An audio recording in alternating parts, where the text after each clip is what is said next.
Las puertas de los cielos se abren y la señal de Hosana en línea se extiende por todo el universo con el mensaje de Dios que llega como refrigerio espiritual para el alma sedienta. Hosana en línea con Carlos Fernando Daza.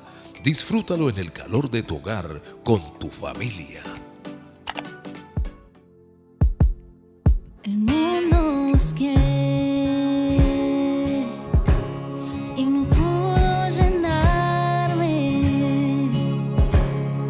Ningún tesoro que pueda ganar me saciará.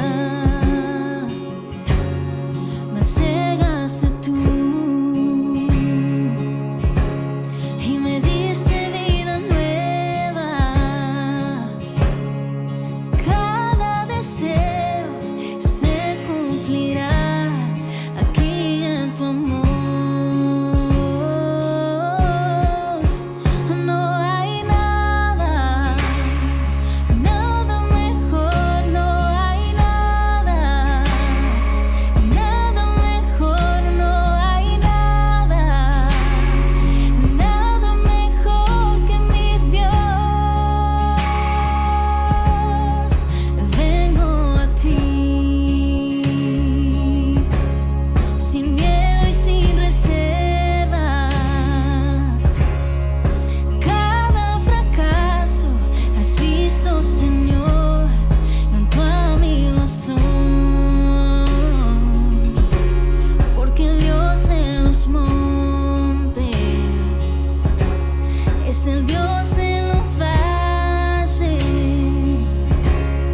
Y no hay lugar que me pueda alejar de tu gracia y amor. No hay nada, nada mejor, no hay nada, nada mejor, no hay nada, nada mejor que mi Dios.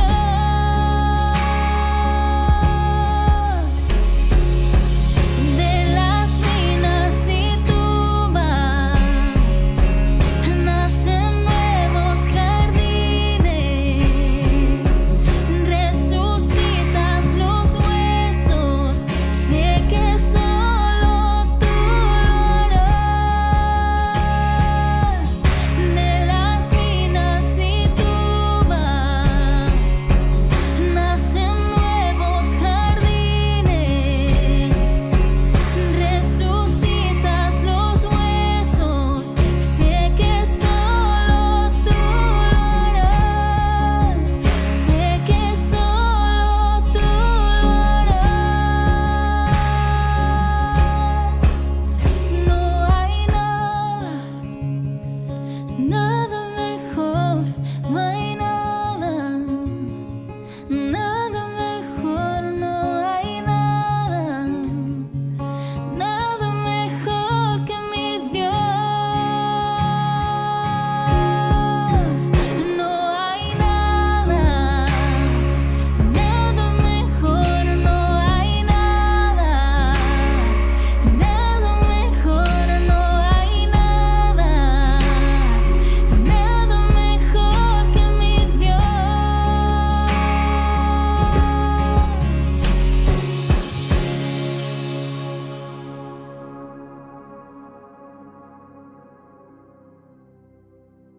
Bueno, yo no sé si ustedes, después de haber atravesado un tiempo difícil, un desierto, como dice la palabra del Señor y como hemos catalogado esos momentos de angustia que se nos presentan, que no estaban en nuestros planes, cuando uno logra llegar al otro lado, cuando uno logra cruzar ese valle de sombra de muerte, como dice el Salmo 23, uno siempre hace conclusiones, ¿no? Uno termina diciendo,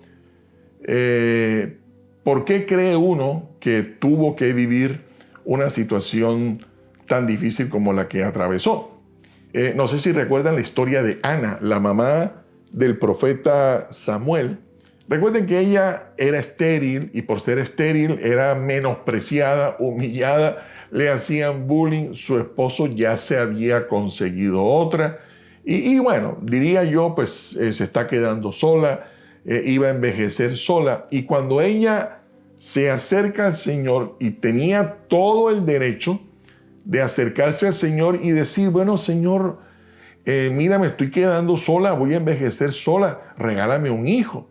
O decir, Señor, yo creo en ti, devuélveme a mi marido y que yo le pueda dar hijos, o que por lo menos me lo devuelvas, o tan sencillamente como haber pedido, Señor, te ruego que tú, por favor, me devuelvas a mi marido, así no me des hijos. Lo cierto del caso es que Dios no solamente le dio un hijo, sino que le dio 6.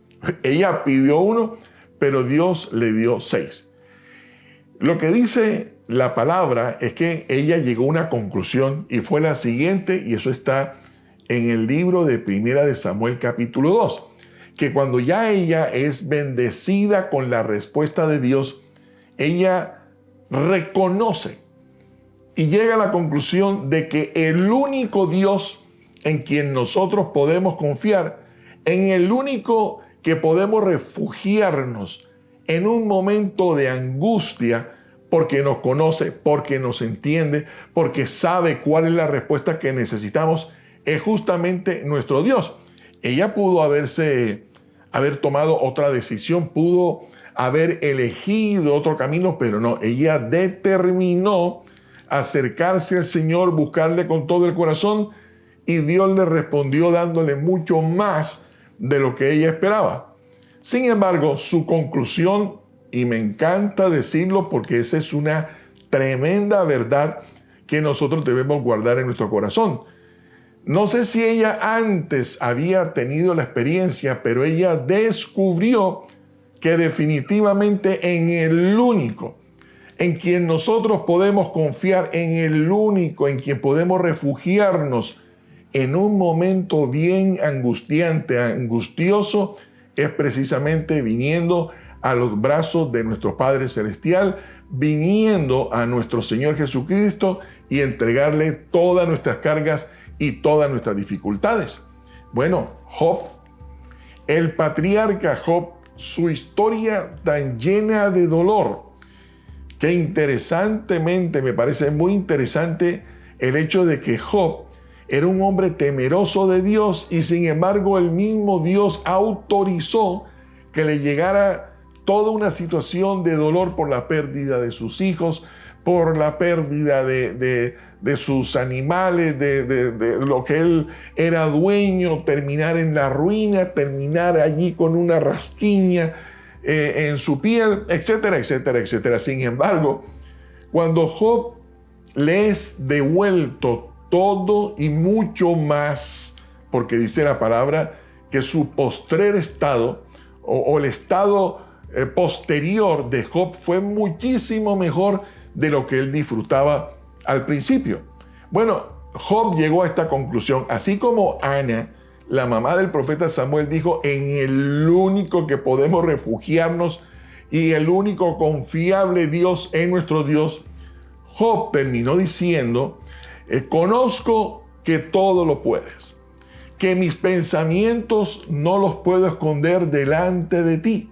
Hablaba, dice la palabra del Señor, lo que no entendía, pero ahora mis ojos te ven y me arrepiento. Es decir, ahora reconozco que todo lo que yo estaba pensando sobre Dios no era lo correcto, y ahora reconozco y ahora entiendo, y por eso me arrepiento, dice Job al final, ¿verdad? Cuando ya Dios le devolvió multiplicado lo que ocurrió con su vida. Recuerden que al principio él era bendecido, tenía familia, tenía ganados, tenía empleados, tenía servidores, los pierde y después Dios se los devuelve multiplicado.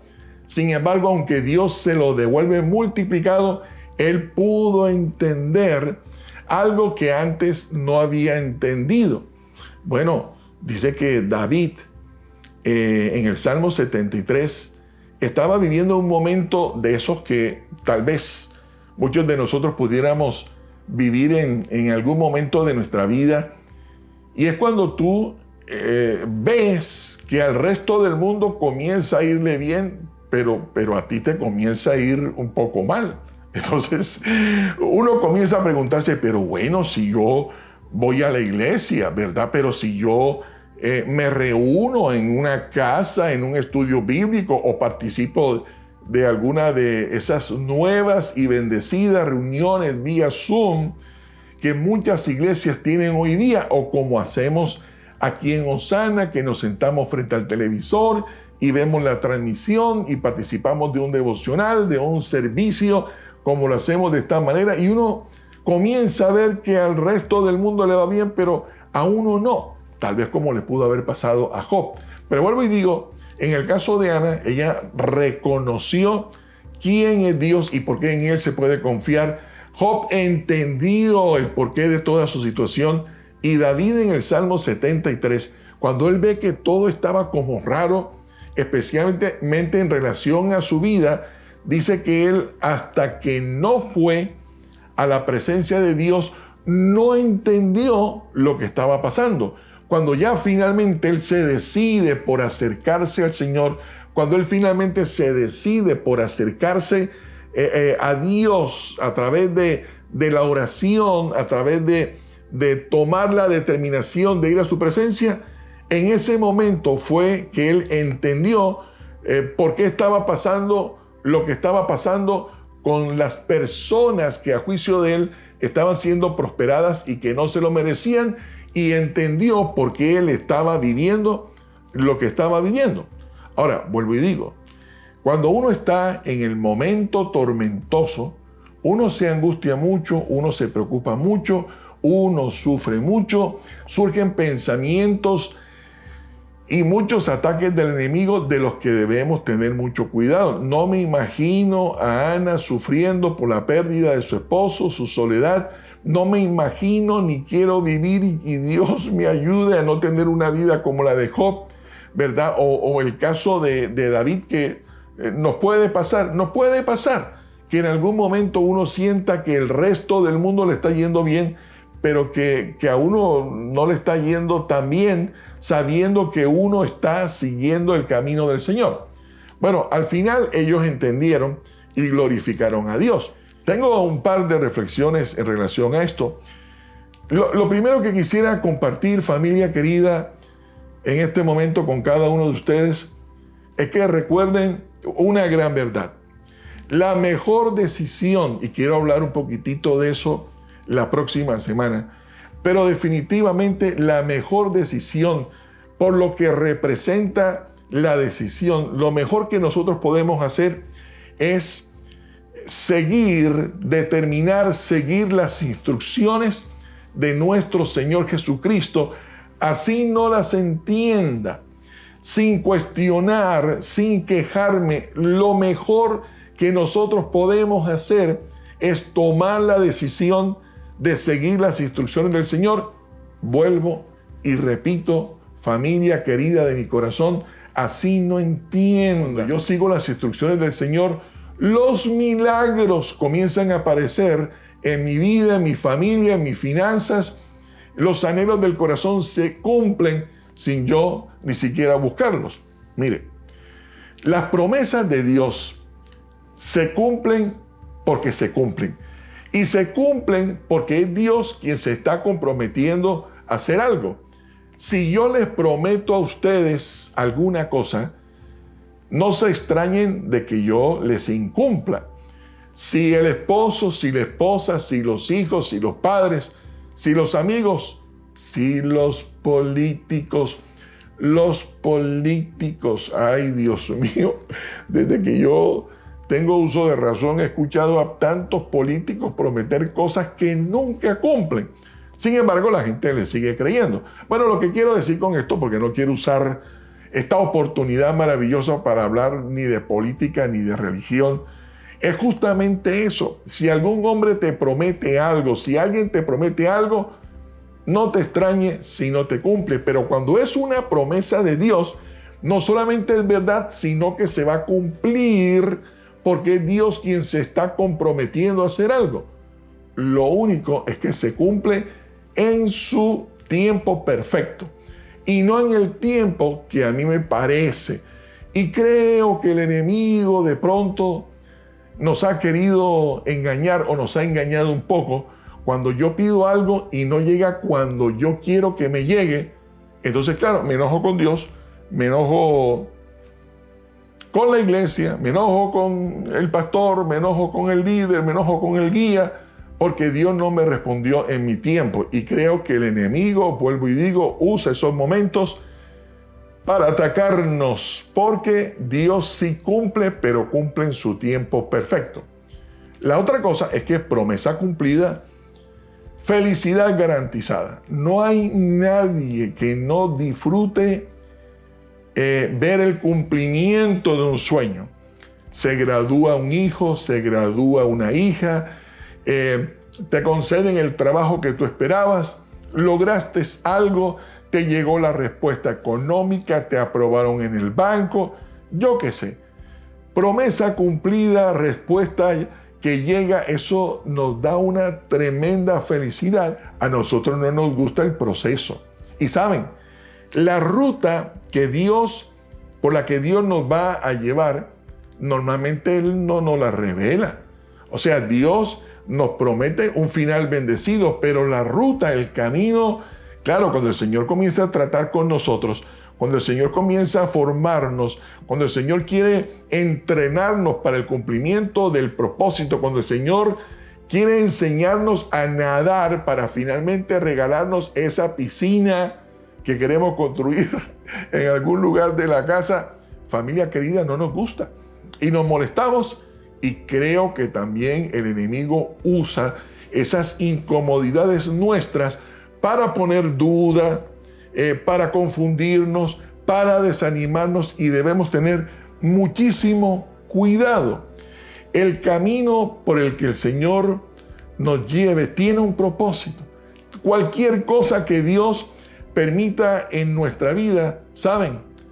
Y con esto quiero terminar la reflexión de hoy. Si Dios te está atravesando, si estando caminando con el Señor, te han llegado pruebas, adversidades que tú no esperabas y que estás diciendo, pero bueno, si yo estoy siguiendo la ruta de la fidelidad y mira todo lo que me está pasando, déjame decirte que si Dios te está atravesando por un desierto, es porque te quiere llevar a la tierra prometida que Él diseñó para ti. La bendición, la gran bendición, familia querida, es que en algún momento Dios nos va a cumplir. En algún momento entenderemos el porqué de ese camino duro en el Señor.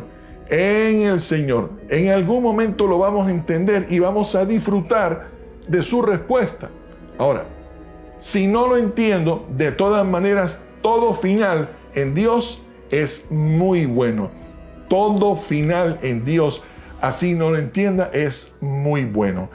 ¿Qué nos corresponde a nosotros? Tener paciencia. Tener paciencia. Recuerden que dice la palabra del Señor que Abraham logró alcanzar la promesa porque supo esperar con paciencia. Lo entienda o no lo entienda, nuestro final va a ser muy bendecido mientras caminemos con el Señor Jesús. Recuerden, esto es Osana en línea. Les envío un abrazo en nombre de mi esposa y de mis hijos. Nos vemos pronto. No hay nada, nada mejor, no hay nada, nada mejor, no hay nada, nada mejor que mi Dios. Vengo a ti, sin miedo y sin reservas.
No.